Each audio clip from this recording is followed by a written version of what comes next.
अस्सलामु अलैकुम। Hello everyone, मैं हूं हाफिज सर। आज का हमारा टॉपिक है mitochondria. Dear students, previous lecture में हमने साइटोलॉजी का इंट्रोडक्शन, प्लांट सेल और एनिमल सेल के बीच में डिफरेंस, प्रोकैरियोट्स एंड यूकैरियोट्स के बीच में डिफरेंस, उसके बाद हमने सेल वॉल, सेल मेम्ब्रेन और प्लास्टिड्स के बारे में डिटेल्स में समझाया था। तो अभी तक आपने वो वीडियो नहीं देखी तो जरूर देखें, क्योंकि हमने साइटोलॉजी का एक सीरीज शुरू किया हुआ, वन बाय वन हम करते हुए आ रहे हैं। यकीन मानिए, अगर आपने साइटोलॉजी को कवर कर लिया और उसके बाद जेनेटिक्स वाला पार्ट, तो जेनेटिक्स का पार्ट और साइटोलॉजी का दोनों का कॉम्बिनेशन मिलाकर आपका सिलेक्शन हो सकता है नीट में। आप इजीली क्वालिफाई कर सकते हैं। बहुत इंपॉर्टेंट है साइटोलॉजी वाला पार्ट। वैसे भी अगर बायो सीखना है तो साइटोलॉजी का इंपॉर्टेंट पार्ट है, और ये बोर्ड में 9, 10, 11, 12 सबके लिए इंपॉर्टेंट है। बायोलॉजी का एक इंपॉर्टेंट पार्ट है, ये है साइटोलॉजी। तो उसी सीरीज में हमने आज माइटोकॉन्ड्रिया का टॉपिक रखा हुआ है। तो चलिए शुरू करते हैं माइटोकॉन्ड्रिया के बारे में। माइटोकॉन्ड्रिया एक सेल ऑर्गेनेल्स है, डबल मेम्ब्रेन है, और आप 6, 7, 8, 9, 10 से पढ़ते हुए आ रहे हैं कि mitochondria power house of the cell होता है। तो चलिए देखते हैं माइटोकॉन्ड्रिया के बारे में कि इसको डिस्कवर किसने किया था, इसका स्ट्रक्चर क्या है और इसका फंक्शन क्या है। तो यहां पर देखिए माइटोकॉन्ड्रिया को सबसे पहले डिस्कवर किसने किया था? रिचर्ड एल्टमैन 1890 में डिस्कवर किया था, और इसी माइटोकॉन्ड्रिया को उन्होंने नाम दे दिया था बायोप्लास्ट। ये क्वेश्चन आता है, कंपटीशन का क्वेश्चन है कि बायोप्लास्ट कौन से सेल ऑर्गेनेल्स को बोला जाता है, किस सेल ऑर्गेनेल्स को बायोप्लास्ट बोला जाता है। तो अगर ऑप्शन दिया होगा माइटोकॉन्ड्रिया, तो आप माइटोकॉन्ड्रिया पे टिक कर दें। बहुत इंपॉर्टेंट क्वेश्चन है कि माइटोकॉन्ड्रिया को बायोप्लास्ट बोला जाता है, और किसने दिया था? रिचर्ड एल्टमैन ने। और माइटोकॉन्ड्रिया को टर्म कॉइन किसने किया था? माइटोकॉन्ड्रिया का जो नेम है वो किसने दिया था? कार्ल बेंडा 1898 में। माइटोकॉन्ड्रिया का डिस्कवर कब हुआ था? 1890 में रिचर्ड एल्टमैन ने, और कार्ल बेंडा 1898 में इसका नेम दिया था। उसके बाद हम यहां पर देखते हैं कि माइटोकॉन्ड्रिया जो है ये सेमी ऑटोनोमस होता है। माइटोकॉन्ड्रिया क्यों माइटोकॉन्ड्रिया सेमी ऑटोनोमस होता है? क्योंकि उसके पास अपना खुद का डीएनए होता है, सर्कुलर डीएनए होता है, और राइबोसोम्स होता है जो प्रोटीन सिंथेसिस के लिए जरूरी होता है। तो इसलिए माइटोकॉन्ड्रिया सेमी ऑटोनोमस होता है। उसके बारे में आगे हम और डिटेल से बताएंगे कि सेमी ऑटोनोमस क्यों होता है। यहां पर देखिए Mitochondria are membrane bound cell organelles called powerhouse of the cell. They are the second largest cell organelles found in a cell. अगर हम एनिमल सेल में देखें तो लार्जेस्ट सेल ऑर्गेनेल्स न्यूक्लियस होता है। न्यूक्लियस के बाद अगर कोई सेल ऑर्गेनल, जो सबसे बड़ा सेल ऑर्गेनल्स है, वो है माइटोकॉन्ड्रिया। न्यूक्लियस के बाद सबसे बड़ा सेल ऑर्गेनल्स है वो है माइटोकॉन्ड्रिया। क्वेश्चन आता है, ये भी कंपटीशन का क्वेश्चन है कि माइटोकॉन्ड्रिया डबल मेम्ब्रेन रखता है और सेकेंड लार्जेस्ट सेल ऑर्गेनल्स है। फर्स्ट वन कौन है? न्यूक्लियस। तो न्यूक्लियस के बाद माइटोकॉन्ड्रिया हम कह सकते हैं कि ये लार्जेस्ट सेल ऑर्गेनल्स है। यहां पर फंक्शन देखिए क्या होता है? Produces ATP by aerobic respiration. Aerobic respiration होता है, एटीपी का फॉर्मेशन होता है। माइटोकॉन्ड्रिया को power house of the cell क्यों कहते हैं? क्योंकि यहां पर एटीपी का फॉर्मेशन होता है, एटीपी एडिनोसिन ट्राइफॉस्फेट, और ये एडिनोसिन ट्राइफॉस्फेट एरोबिक रेस्पिरेशन होता है। एनएरोबिक रेस्पिरेशन वो सेल के साइटोप्लाज्म में होता है। एरोबिक रेस्पिरेशन कहां पर होता है? माइटोकॉन्ड्रिया के अंदर होता है। और यहां पर हम ये भी कह सकते हैं कि साइट ऑफ क्रेब्स साइकिल और इलेक्ट्रॉन ट्रांसपोर्ट चेन, ये दो मेन पार्ट है एटीपी बनाने के लिए। एक क्रेब्स साइकिल और सेकंड वन है ईटीएस। क्रेब्स साइकिल कहां पर होगा? क्रेब्स साइकिल माइटोकॉन्ड्रिया के मैट्रिक्स पे होगा, और इलेक्ट्रॉन ट्रांसपोर्ट चेन ईटीसी ये होगा इनर मेम्ब्रेन पे, यानी क्रिस्टी के अंदर होगा। इस क्रिस्टी पे ईटीसी होगा। उसके बाद देखिए यहां पर एक और इंपॉर्टेंट काम है इसका, help in cellular respiration, cellular respiration के लिए इंपॉर्टेंट है वही सेलुलर रेस्पिरेशन जिसमें एटीपी का फॉर्मेशन होता है। और यहां पे regulate apoptosis, programmed cell death, बहुत ही इंपॉर्टेंट पार्ट है। माइटोकॉन्ड्रिया का फंक्शन ये है कि जो डैमेज सेल हो जाते हैं, जो खराब सेल हो जाते हैं, उसको डिस्ट्रॉय करने के लिए, उसको खत्म करने के लिए कौन रिस्पॉन्सिबल है, कौन सा सेल ऑर्गेनेल्स, माइटोकॉन्ड्रिया। और इसी प्रोसेस को बोला जाता है अपोप्टोसिस यानी प्रोग्राम्ड सेल डेथ। ये कैसे करता है? माइटोकॉन्ड्रिया एक साइटोक्रोम सी, ये जो साइटोक्रोम सी ये माइटोकॉन्ड्रिया रिलीज करता है, और ये माइटोकॉन्ड्रिया कैस्पासेस एंजाइम रिलीज करता है, और ये कैस्पासेस एंजाइम सेल को डिस्ट्रॉय कर देता है, खत्म कर देता है। जो बेकार सेल होते हैं, जो डैमेज सेल होते हैं, जो डेथ सेल होते हैं, उसको खत्म करने के लिए रिस्पॉन्सिबल कौन सा एंजाइम है? कैस्पासेस। और ये कैस्पासेस कैसे रिलीज होगा? साइटोक्रोम सी माइटोकॉन्ड्रिया रिलीज करेगा, और ये साइटोक्रोम सी कैस्पासेस एंजाइम रिलीज करेगा, और ये एंजाइम सेल को डिस्ट्रॉय करने में हेल्प करेगा। अच्छा, ये एक और इंपॉर्टेंट है कि controls heat production in some cell. इसका एक और फंक्शन है कि power house of the cell है, लेकिन कुछ सेल में ये हीट प्रोडक्शन भी करता है। हीट प्रोडक्शन यानी उस सेल में अगर एटीपी का फॉर्मेशन नहीं होता तो हीट प्रोडक्शन करता है, हीट एनर्जी देता है। ये कौन करेगा? माइटोकॉन्ड्रिया। इसीलिए बोला जाता है कि controls heat production in some cell. सारे सेल में नहीं, कुछ सेल के अंदर माइटोकॉन्ड्रिया का काम यह है भी कि हीट प्रोडक्शन करता है।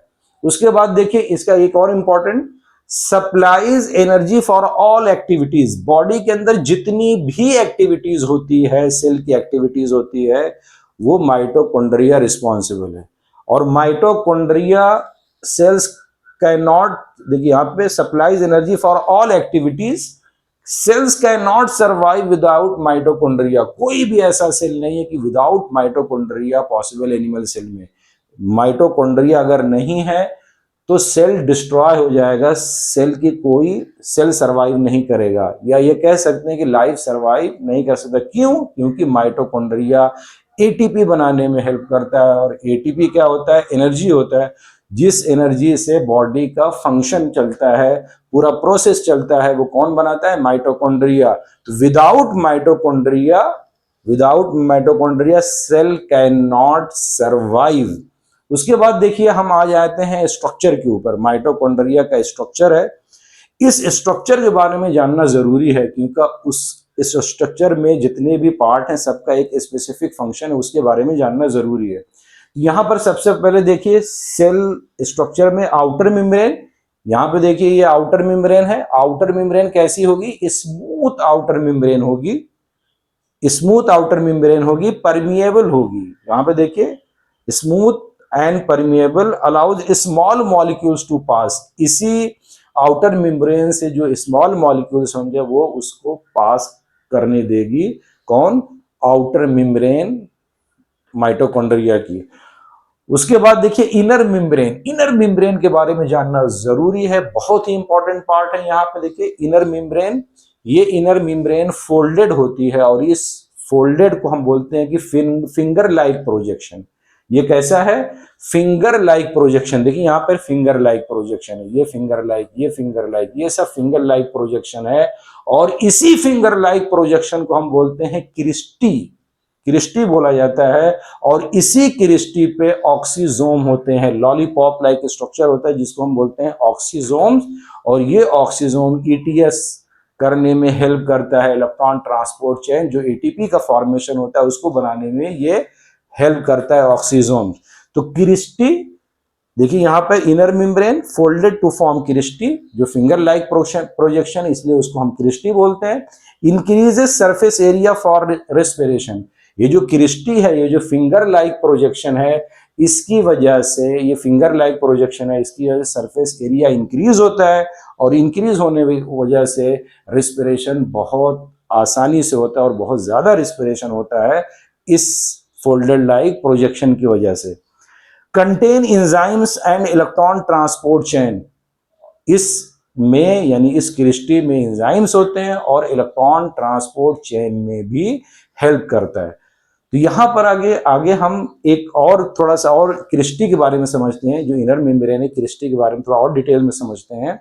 ये जो क्रिस्टी है ये फोल्डेड है, और इसी क्रिस्टी पे देखिए क्या है, यहां पर हम क्या देखते हैं, in folding of inner membrane increase surface area increase करता है, site of electron transport chain help in ATP formation, ATP formation करने में क्रिस्टी हेल्प करता है। उसके बाद देखिए इसी क्रिस्टी के ऊपर ऑक्सीजोम होते हैं। ऑक्सीजोम मैंने कैसे बताया था कि F1 पार्टिकल, F0 से F1 पार्टिकल हम इसको बोलते हैं, या ऑक्सीजोम बोलते हैं।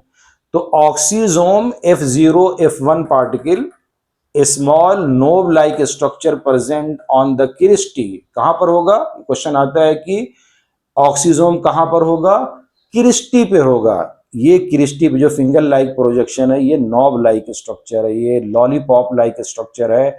और इसी लॉलीपॉप लाइक स्ट्रक्चर देखिए मैंने यहाँ पे सेपरेट बनाया हुआ है, इसमें क्या है, एक हेड है, उस हेड को हम F1 बोलते हैं, यहाँ पे एक स्टार, और ये है F0 बेस है। तो क्वेश्चन आता है कि जो F0 वाला पार्ट है, वो F0 वाला पार्ट किधर है, इनर मेम्ब्रेन पे है, क्रिस्टी पे। और F1 वाला पार्ट किधर पर है, कहां पर है ये F1 वाला पार्ट, ये मैट्रिक्स के अंदर आता है। तो ये इंपॉर्टेंट पार्ट है, ये आपको याद रखना पड़ेगा कि ऑक्सीजोम्स या F0 F1 पार्टिकल। अच्छा, और एक और क्वेश्चन आता है कि इस ऑक्सीजोम को डिस्कवर किसने किया था, कई बार नीट में क्वेश्चन आ चुका है। इसको डिस्कवर किया था F फर्नांडिस मोरन ने 1953 में डिस्कवर किया था ऑक्सीजोम्स को, और ये कई बार क्वेश्चन आ चुका है। देखिए साइंटिस्ट के नेम जानना जरूरी है, क्योंकि साइटोलॉजी और जेनेटिक्स में से साइंटिस्ट के नेम पर भी क्वेश्चन आता है, इसलिए यहां पर साइंटिस्ट के नेम भी याद रखना है कि माइटोकॉन्ड्रिया को किसने डिस्कवर किया था, माइटोकॉन्ड्रिया का टर्म किसने दिया था, और ऑक्सीजोम को किसने डिस्कवर किया था। तो यहां पर देखिए, अच्छा यहां पे एक और इंपॉर्टेंट काम इसका है ऑक्सीजोम का, एटीपी सिंथेटेज एंजाइम्स, एक एटीपी सिंथेटेज एंजाइम बनाता है, वो कहां पर बनता है, साइट ऑफ, देखिए यहां पे actual site of ATP synthesis, ATP synthetase enzyme कहां पर बनता है, ऑक्सीजोम पे। और actual site of ATP synthesis कहां पर होता है, ऑक्सीजोम में। अच्छा यहां पर cristae provided surface oxysome make ATP, यहां पर ये अगर हम नोट में अगर एक सेंटेंस में बोलें तो क्रिस्टी क्या प्रोवाइड करता है, सरफेसेस ऑक्सीजोम मेक एटीपी। तो क्रिस्टी पर ऑक्सीजोम और ऑक्सीजोम में एटीपी का फॉर्मेशन, आपको ऐसे याद रखना है। उसके बाद देखिए मैट्रिक्स, मैट्रिक्स क्या होता है कि आउटर मेम्ब्रेन और इनर मेम्ब्रेन के बाद का जो अंदर का पार्ट है उसको मैट्रिक्स बोलते हैं, ये वाला जो पार्ट है इसको मैट्रिक्स बोलते हैं। और इस मैट्रिक्स के अंदर सर्कुलर डीएनए होगा, राइबोसोम्स होगा, ग्रेन्यूल्स होंगे, ये सारी चीजें इसके अंदर, इस मैट्रिक्स के अंदर होगा। ग्रेनुलर होगा, दानेदार होगा, किसका, साइटो, इसका जो मैट्रिक्स होगा वो ग्रेनुलर होगा। जैसे सेल के अंदर मेम्ब्रेन के बाद वाला जो पार्ट होता है, न्यूक्लियस के अराउंड का जो पार्ट होता है, उसको हम क्या बोलते हैं, उसको बोलते हैं साइटोप्लाज्म। लेकिन माइटोकॉन्ड्रिया का जो आउटर मेम्ब्रेन और इनर मेम्ब्रेन, उसके बाद के जो अंदर का पार्ट है उसको मैट्रिक्स बोलते हैं। और उस मैट्रिक्स के अंदर डीएनए, सर्कुलर डीएनए होता है, राइबोसोम्स होता है, और ग्रेन्यूल्स होते हैं। और इस ग्रेन्यूल्स के अंदर स्टोर कैल्शियम और मैग्नीशियम स्टोर होता है। ये भी क्वेश्चन आता है, ग्रेन्यूल्स के अंदर क्या स्टोर होता है, कैल्शियम और मैग्नीशियम। अच्छा यहां पर देखिए जो माइटोकॉन्ड्रिया का डीएनए होगा वो सर्कुलर डीएनए होगा, helps mitochondria make some of their own protein, इसकी वजह से माइटोकॉन्ड्रिया अपना खुद का प्रोटीन बना सकता है। अच्छा एक और इंपॉर्टेंट है, ये भी बहुत कई बार क्वेश्चन आ चुका है, पोरिन्स, पोरिन्स कहां होता है, ये पोरिन्स होता है माइटोकॉन्ड्रिया के आउटर मेम्ब्रेन पे। देखिए यहाँ पे मैंने पोरिन का एक स्ट्रक्चर बनाया हुआ है, ये पोरिन जो है माइटोकॉन्ड्रिया के आउटर पे होता है, एक प्रोटीन चैनल है। ये क्या है, एक प्रोटीन चैनल है जो स्मॉल मॉलिक्यूल्स को इजीली डिफ्यूज करता है। ये जो पोरिन है, यहां से स्मॉल मॉलिक्यूल्स इजीली डिफ्यूज हो जाता है, कहां पर, अंदर। तो पोरिन्स का देखिए यहां पर क्या है, porins are protein present in the outer mitochondrial membrane forms channel for the free diffusion of small molecule. Small molecules के लिए फ्री डिफ्यूजन करता है कौन? ये पोरिन्स। यही इसका लोकेशन इंपॉर्टेंट है, इसका फंक्शन इंपॉर्टेंट है। लोकेशन कहां पर है? आउटर मेम्ब्रेन पे पोरिन्स है, और इसका फंक्शन क्या है कि स्मॉल मॉलिक्यूल्स को डिफ्यूज करता है। अब यहां पर देखिए राइबोसोम्स, इसका अपना खुद का राइबोसोम्स होता है, 70S राइबोसोम्स है, सिमिलर टू बैक्टीरिया। मैंने बताया था कि प्रोकैरियोट्स के अंदर यानी बैक्टीरिया के अंदर 70S राइबोसोम्स होता है, तो माइटोकॉन्ड्रिया का जो अपना राइबोसोम्स, खुद का राइबोसोम्स होगा, वो 70S राइबोसोम्स होगा माइटोकॉन्ड्रिया के अंदर। अच्छा, यही सर्कुलर डीएनए और राइबोसोम्स की वजह से माइटोकॉन्ड्रिया सेमी ऑटोनोमस होता है, क्योंकि वो अपना खुद का प्रोटीन बना सकता है, लेकिन सारी प्रोटीन नहीं बना सकता। क्यों? क्योंकि उसको न्यूक्लियस के ऊपर डिपेंड करता है, और जो सारी प्रोटीन होती है वो न्यूक्लियस बनाता है, लेकिन कुछ प्रोटीन बनाता है माइटोकॉन्ड्रिया, इसलिए इसको सेमी ऑटोनोमस कहते हैं। तो अगर हम माइटोकॉन्ड्रिया के कंक्लूजन पे जाएं तो हमको 2-3 चीजें बहुत जरूरी याद रखना है। एक तो mitochondria power house of the cell है। Power house of the cell क्यों कहते हैं? क्योंकि यहाँ पर एटीपी का फॉर्मेशन होता है, और वो एटीपी का फॉर्मेशन 2 प्रोसेस के थ्रू होता है, एक क्रेब साइकिल और दूसरा ईटीएस। क्रेब साइकिल कहां पर चलेगी? मैट्रिक्स के अंदर, और ईटीएस का जो फॉर्मेशन होगा वो कहां पर होगा? क्रिस्टी के पास। माइटोकॉन्ड्रिया की जो मेम्ब्रेन होगी वो आउटर मेम्ब्रेन स्मूथ होगी, इनर मेम्ब्रेन फोल्डेड होगी, जिसको क्रिस्टी बोलते हैं। उसी क्रिस्टी पे ऑक्सीजोम्स होता है जो एटीपी सिंथेसिस के लिए इंपॉर्टेंट होता है, और वहीं पे ईटीएस इलेक्ट्रॉन ट्रांसपोर्ट चेन होती है। इसी वजह से उसको माइटोकॉन्ड्रिया यानी power house of the cell कहते हैं। अगर माइटोकॉन्ड्रिया खत्म हो जाए, माइटोकॉन्ड्रिया ना रहे, तो सेल सरवाइव नहीं कर सकता। तो डियर स्टूडेंट्स, आज का टॉपिक कैसा लगा कमेंट्स बॉक्स में जाके जरूर कमेंट करें, क्योंकि आपके कमेंट्स हमको और बेहतर बनाते हैं। तो मिलते हैं अगली वीडियो में एक और इंपॉर्टेंट टॉपिक के साथ, राइबोसोम्स का डिटेल्स हम समझेंगे। तो ज्वाइन कीजिए हाफिज सर की सक्सेस क्लासेस, ऑफलाइन या online, and don't forget like, share and subscribe.